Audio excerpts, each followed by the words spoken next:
$40 billion in gold, transferred in silence. Zero Western detection until the transactions were already complete. China and Russia just built a parallel financial system designed to operate entirely outside Washington's control, and the implications go far beyond precious metals.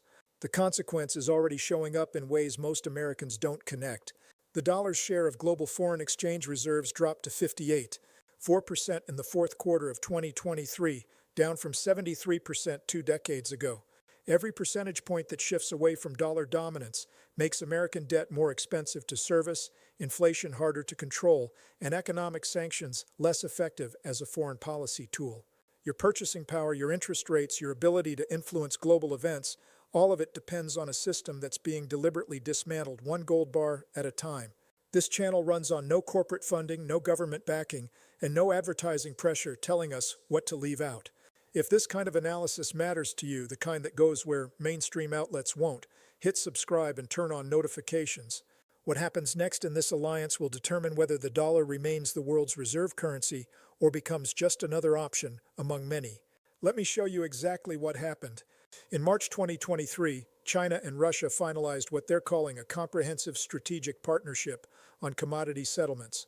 The official language is deliberately boring, designed to avoid headlines. But the operational reality is that Beijing and Moscow have constructed a bilateral gold trading mechanism that bypasses SWIFT, avoids dollar conversion, and settles in either rubles, yuan, or physical gold itself. The structure works like this. Russian gold mining operations, which produce approximately 330 metric tons annually, now have direct purchasing agreements with Chinese state banks and the People's Bank of China. When Russia needs Chinese manufactured goods, technology, or components, payment can be made in gold transferred directly to Chinese vaults. When China needs Russian energy, minerals, or agricultural products, yuan flows to Russian accounts, which Moscow can then use to purchase gold domestically or internationally through non-Western exchanges. The official narrative from Washington describes this as a desperate move by two sanctioned economies trying to survive isolation. Treasury officials told Bloomberg in April 2023 that gold-based trade is inefficient, lacks the liquidity of dollar markets, and will never scale beyond a small fraction of bilateral commerce. The implication is clear. This is a sideshow, not a threat. The operational reality shows something different. In 2022, China imported 1,343 metric tons of gold, a 64% increase from 2021. Russia, despite being the world's second-largest gold producer, saw domestic reserves increase by only 31 tons that year. The gap suggests massive off-book transfers that don't appear in official statistics because they never touch Western clearing systems. Swiss customs data, which typically tracks gold flows between Russia and global markets, showed a mysterious 80% decline in Russian gold exports through Switzerland starting in mid-2022, right when sanctions intensified. The gold didn't stop being mined. It just stopped moving through trackable channels. Here's the technical mechanism that makes this possible. Traditional commodities trade requires multiple currency conversions. A Chinese manufacturer buying Russian natural gas would typically convert yuan to dollars, transfer dollars through SWIFT to a Russian account where they'd be converted to rubles. Every conversion point creates a record, a fee, and a potential sanctions choke point. The gold mechanism eliminates all of it. Physical gold moves from Russian vaults to Chinese vaults, ownership changes hands, and the entire transaction exists only in bilateral ledgers that Western financial intelligence has no access to.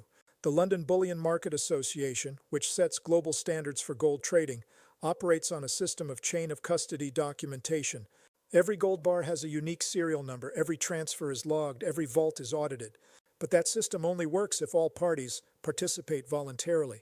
China and Russia have simply created a parallel system with their own standards, their own auditing, and their own record-keeping. The bars still exist, the gold is still real, but the West has gone functionally blind to how much is moving and where it's going. The People's Bank of China reported official gold reserves of 2,068 tons as of December 2023. Independent analysts examining import data, domestic production, and jewelry demand estimate actual reserves could be anywhere from 4,000 to 8,000 tons. The gap represents unreported accumulation. China buys gold consistently but doesn't always report it immediately, creating a strategic ambiguity about the true scale of its precious metal backing. Russia's official reserves stand at 2,232 tons. Given production rates and the evidence of off-book transfers, Actual state-controlled gold could be 30 to 50% higher. Here's what the Pentagon and Treasury won't tell you plainly. The entire architecture of American financial power rests on one assumption, that anyone who wants to participate in global trade must eventually touch the dollar system. Sanctions work because being cut off from dollar clearing means being cut off from 88% of international transactions. But that percentage is the target, not a law of nature. If two countries can trade energy for manufactured goods using gold as the settlement layer, they've created a sanctions-proof corridor. And if that corridor works for two countries, it can work for 10 or 20 or 50. This is not theoretical. In November 2023, the BRICS summit in Johannesburg included serious discussions about a commodity-backed trading currency. The proposal was shelved publicly due to implementation complexity, but working groups continue meeting. Saudi Arabia, the United Arab Emirates, and Iran have all expressed interest in gold-settled oil transactions for trade with China. Each country has different motivations. Some want protection from sanctions. Others want diversification from dollar dependence. Some simply want leverage in negotiations with Washington. But the interest is real and growing. Now let me show you the math that makes this more than a curiosity. The United States carries $31.4 trillion in federal debt as of January 2024. Servicing that debt costs $659 billion in fiscal year 2023, approximately 2.5% of GDP spent just on interest payments. Those interest rates are set by bond markets, and bond markets care deeply about one thing: confidence that they'll be repaid in a currency that holds value. The dollar holds value because the world needs it to buy oil, to settle international trade, to hold as reserves. Demand for dollars keeps interest rates lower than they would be otherwise. If global dollar demand drops by even 10%, the U.S. government must offer higher yields to attract bond buyers. A 1% increase in average interest rates on the federal debt adds $314 billion annually to the deficit. Read that again slowly. The cost of transitioning away from dollar dominance isn't measured in lost prestige. It's measured in hundreds of billions of dollars in additional debt service that gets paid through higher taxes, reduced spending, or more borrowing that compounds the problem. China holds approximately $859 billion in U.S. Treasury securities as of October 2023. Russia dumped most of its Treasury holdings starting in 2018, going from $96 billion to effectively zero by 2020. If China follows Russia's playbook and begins systematic reduction of Treasury positions while simultaneously building gold reserves, the U.S. faces a buyer shortage at exactly the moment deficits are exploding. The 2023 deficit was $1.7 trillion. Someone has to buy that debt. If China stops being that someone, yields spike, interest costs surge, and the debt spiral accelerates. Now here's the asymmetric cost comparison that reveals the strategic calculation. The United States maintains dollar hegemony through a complex global architecture, military bases in 80 countries, a navy that patrols shipping lanes, diplomatic pressure to use SWIFT, and the threat of sanctions for non-compliance. The annual cost of that system is difficult to isolate, but includes at minimum the $130 billion yearly cost of overseas military presence, the intelligence apparatus tracking financial flows, and the diplomatic capital spent enforcing compliance. China and Russia are building an alternative system. The cost: secure vaults, bilateral agreements, and gold purchases. China spent approximately $60 billion on gold imports in 2022 and 2023 combined at average prices. Russia's cost is lower since it mines domestically, just the infrastructure to vault and transfer. Call it $80 billion total over 2 years to build a parallel system. The United States spends more than that in 6 months just maintaining overseas bases. The math heavily favors the challengers. They're building an alternative for a fraction of what America spends, defending the status quo. The attacker doesn't need to win everywhere. They just need to win somewhere. If 20% of global trade shifts to non-dollar settlement, the system doesn't collapse, but the arithmetic changes. Dollar demand drops, yields rise, debt service costs increase, deficits widen, and the cycle feeds itself. China doesn't need to destroy the dollar. Beijing just needs to create enough viable alternatives that countries have options, and options mean leverage. Here's the gold-to-debt ratio that explains why this matters. The United States holds 8,133 tons of gold in reserve, valued at roughly $490 billion at current prices. Federal debt is $31.4 trillion. The gold covers 1.5% of outstanding obligations. It's a symbolic reserve, not a functional backing. China, if independent estimates of 6,000 tons are close to accurate, holds roughly $360 billion in gold against a national debt of $14.3 trillion, about 5% coverage. Still symbolic but growing. Russia, with potentially 3,000 tons against a national debt of just $280 billion, has 18% coverage. That's not symbolic. That's a hard asset buffer that provides real credibility to any currency or trading mechanism Russia backs with gold convertibility. The ability to offer gold-backed settlement, even partially, changes negotiating dynamics. A Saudi oil minister deciding whether to accept yuan for crude can ask, what backs this currency? If the answer includes immediate convertibility to physical gold held in Shanghai vaults, that's a different proposition than a pure fiat currency. It doesn't mean the yuan becomes the global reserve currency.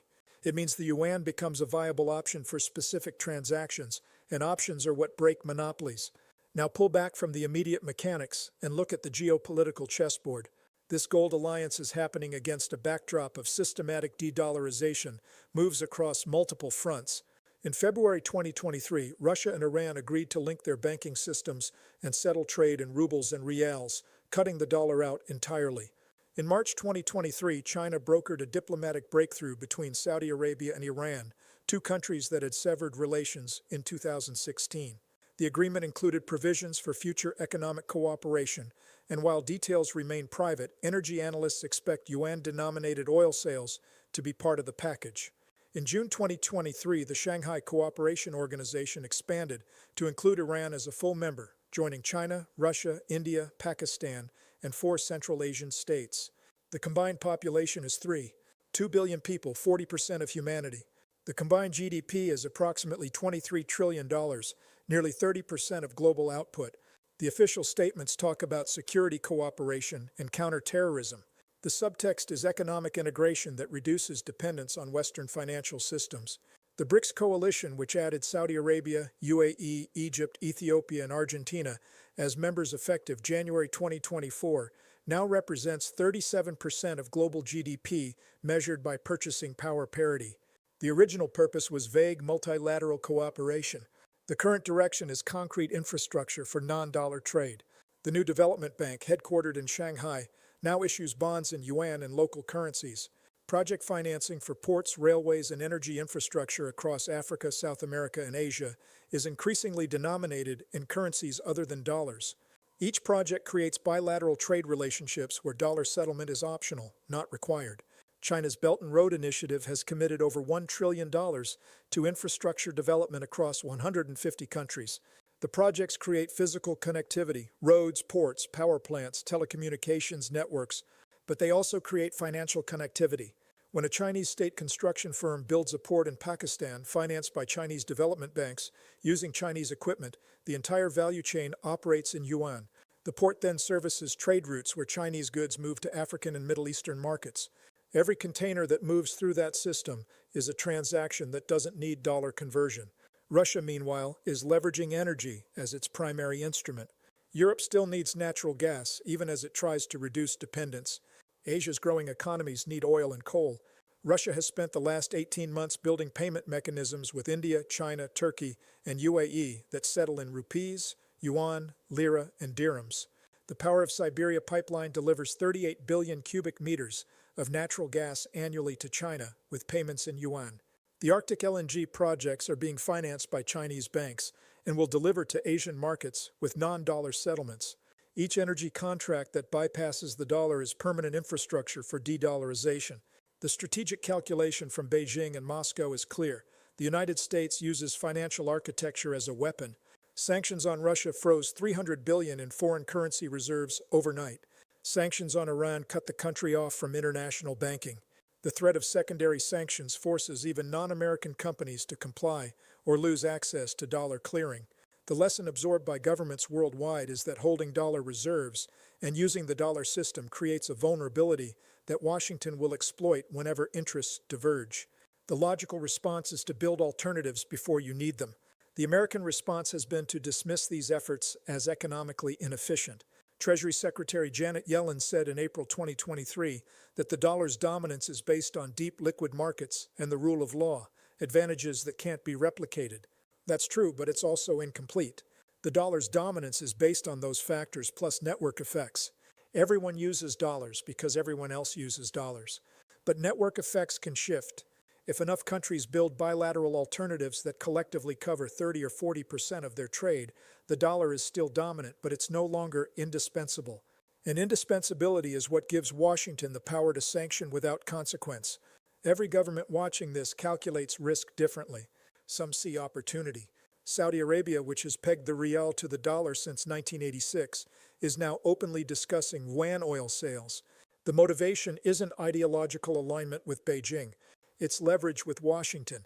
If Riyadh has alternative buyers who pay in alternative currencies, American security commitments become negotiable rather than assumed. Some governments see protection. Countries worried about future sanctions, whether justified or not, are building financial buffers now. Gold reserves, UN swap lines, bilateral payment systems. These are insurance policies against being the next target. The global south is watching and drawing conclusions. Decades of dollar dominance meant that American monetary policy, decisions made by the Federal Reserve to manage the U.S. economy, created spillover effects worldwide. When the Fed raises interest rates to fight inflation, capital flows out of emerging markets, currencies collapse, and debt becomes unsustainable. The countries suffering these effects had no input on the decision. The pitch from China is simple. We're offering an alternative where your economic sovereignty isn't subject to decisions made in Washington for Washington's benefit. Here are 3 predictions with specific timeframes attached. First, within 18 months, at least one major oil-producing nation will announce official yuan-denominated crude sales with partial gold settlement options. The most likely candidates are Saudi Arabia, UAE, or a consortium of smaller Gulf producers. The announcement will be framed as diversification, not de-dollarization, but the effect is the same. Second, by the end of 2025, the BRICS New Development Bank will issue its first composite currency bond, backed by a basket of commodities, including gold. The bond won't replace the dollar, but it will provide a proof of concept for non-dollar sovereign debt that carries hard asset backing. If successful, other development banks will follow. Third, within 3 years, the percentage of global trade settled in dollars drops below 50% for the first time since the 1970s. The decline won't be linear or dramatic. It will be steady erosion as bilateral payment systems, digital currencies, and commodity-backed mechanisms collectively provide alternatives that didn't exist a decade ago. The stakes are straightforward. The United States built a post-World War II order where economic power flowed through American financial infrastructure. That architecture funded American deficits at low interest rates, allowed sanctions to cripple adversaries without firing a shot, and gave Washington influence over global economic decisions far beyond its share of world GDP. That system is being systematically dismantled by countries that see it as a vulnerability rather than a convenience. The gold alliance between China and Russia is one component of a larger strategy. It's not the most important component. That's probably energy payment systems or digital currency development. But it's highly symbolic and practically significant. Gold is humanity's oldest store of value. A trading system backed even partially by gold carries psychological weight that pure fiat currencies don't. And in a world where trust in institutions is declining, the ability to point to physical metal in vaults becomes a competitive advantage. The question isn't whether this succeeds completely. The question is whether it succeeds enough to change the arithmetic. If the dollar's share of global reserves drops from 58% to 45% over the next decade, if oil trades increasingly in yuan, if trade settlements shift even 20% away from dollar clearing, the consequences for American fiscal policy are profound. Higher borrowing costs, reduced policy autonomy, and diminished sanctions effectiveness don't end American power, but they constrain it in ways Washington hasn't experienced in 80 years. Drop your prediction in the comments. Which happens first, Saudi yuan oil sales, a BRICS commodity currency, or the dollar dropping below 50% of trade settlements? Tell me, because I read every single one, and the range of perspectives matters for understanding how this plays out. If this gave you a framework for understanding the financial architecture behind headlines about gold purchases and currency swaps, share it with one person who needs to see how the global economic order is being rewired in real time. The mainstream coverage treats these developments as isolated curiosities. The pattern is what matters, and the pattern points in one direction.